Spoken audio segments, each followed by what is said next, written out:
World War III has already begun. That's an extreme statement, one that bears a heavy burden of proof. You should be skeptical. However, it's important to note that real skepticism is not blind disbelief, but rather the suspension of belief until sufficient evidence is provided. In this video, we're going to provide you with that evidence. Everything we talk about here will be documented in links in the description. I strongly encourage you to do your own research and to verify what we're talking about. Let's start with the definition of a world war. World War I and World War II weren't named as such because they involved every single country on the planet, but rather because these conflicts drew in the most powerful nations and were spread out over a large geographical area.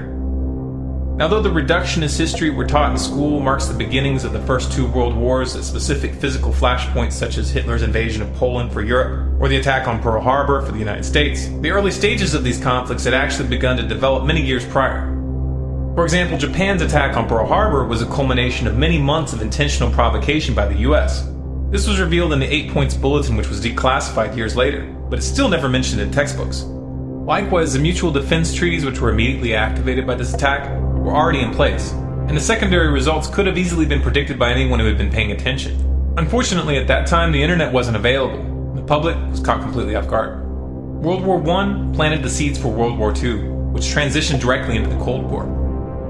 In the post-World War II era, the advent of the CIA and the strategy of using politically motivated NGOs to destabilize countries changed the way war was waged, placing a much greater emphasis on covert operations and proxy wars than outright combat.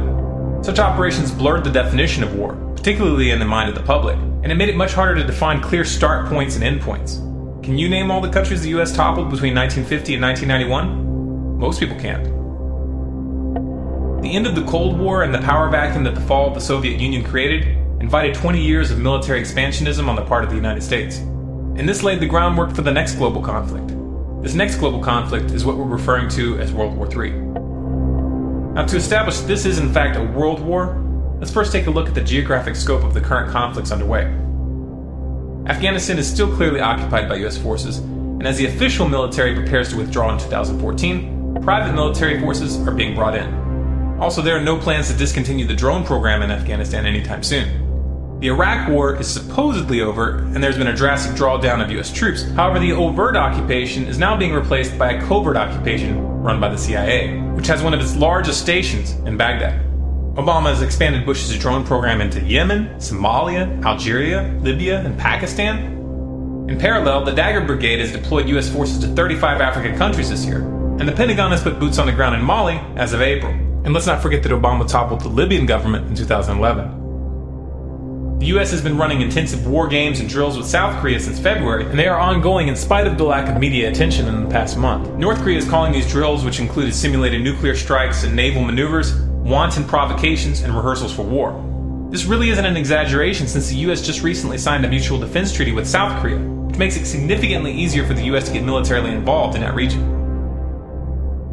The US has pushed for multiple rounds of sanctions against Iran, supposedly to discourage them from building a nuke, even though the CIA and Mossad both agree that the Iranian leadership hasn't even made the decision to build a bomb, much less even start.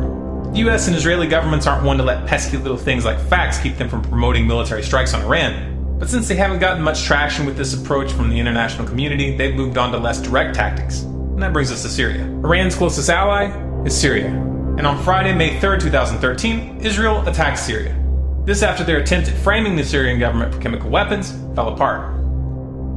The US has been stepping up its material support for the Syrian rebels, though they still publicly claim that they aren't supplying them with weapons. This is just a public relations smokescreen.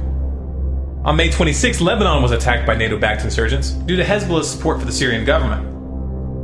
Russia has taken a firm stand against US, NATO, and Israeli attempts to topple the Syrian government, and is still planning to send a shipment of S-300 anti-aircraft missiles to the country. In response, Israel's President Netanyahu reportedly warned Putin that Moscow's sale of the sophisticated missile defense system to Assad could push the Middle East into war, and argued that the S-300 had no relevance to Assad's internal battles against rebel groups. This statement, coming right on the heels of the unprovoked Israeli airstrikes on Damascus this month, leaves little doubt as to what these missiles are intended for and why Israel is angry. Of course, Netanyahu doesn't like this. He wants to be able to continue attacking Syria with impunity. Now, this past week, Russia moved a group of warships from their Pacific Fleet into the Eastern Mediterranean for the first time in decades to, quote, protect Russia's interest in the region. This move counters the US naval presence, which has built up in the area over the past several years. Both of these moves are direct statements about their intentions regarding Syria and Iran. This is only a rough summary of the early stages of this conflict. Much is being left out here. But this should be enough to establish this is indeed a world war. Now, as for the players, how are they divided? Who's allied with who? On one side we have China, Russia, Iran, North Korea, Syria, and a handful of nations in South America. The role of the South American nations in this conflict has been strictly economic, but as we'll discuss later, economics is central in this crisis. On the other side, we have the United States, Israel, and NATO, which includes most of Western Europe, Saudi Arabia, Qatar, and a handful of others. So clearly the most powerful nations in the world are involved. If tomorrow a direct war between the United States and Russia were to break out, this would mark the official beginning of World War III. But obviously this wouldn't really be accurate. A proxy war between the US and Russia is already underway in Syria and in Iran, and a currency war is already underway between the United States and China. The question here is really only one of scale. How far will this go? Will the US and its allies back down before this escalates into an open war involving the big players? Obviously, it's impossible to answer that question with 100% certainty. These are human decisions, and even madmen sometimes have moments of lucidity. However, when you understand why these wars are happening, it becomes clear that it is highly unlikely that the US and its allies will back down. So why is this happening? What is the motive for this aggressive posture by the United States and its allies? We've talked about this in detail in a number of videos, including The Road to World War III, which explains the history of the petrodollar and how it pertains to this current conflict. So we won't rehash all those details here. But to summarize, this war is a war for the control of the global financial system. The dollar is nearing the end of its days, and the powers that be know this. They could let the dollar fall and allow the rest of the world to choose their own course. But they don't want to. The powers that be would much rather take a gamble and stake it all in an attempt to control the currency that will replace the dollar. If they have it their way, this new currency will be a truly global currency. I think we've all got to move towards that opportunity, and I think the challenge also is whether we should move towards an international currency, because the speculation and the complexity of currency has caused some of the irritation, not only among the trading nations, but among individuals.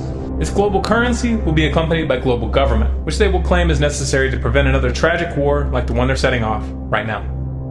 It's a classic problem-reaction-solution setup, where those that create the problem manipulate the public into accepting a solution that puts more power into their hands. They are going to attempt this one way or another. If they don't, then they will lose everything. The question is, how will we respond? Will you fall for this? Will you send your sons and daughters to fight in these corrupt wars with your eyes closed and your hand on your heart? Or will you at least speak out? This is the real variable. This is what will determine the final outcome.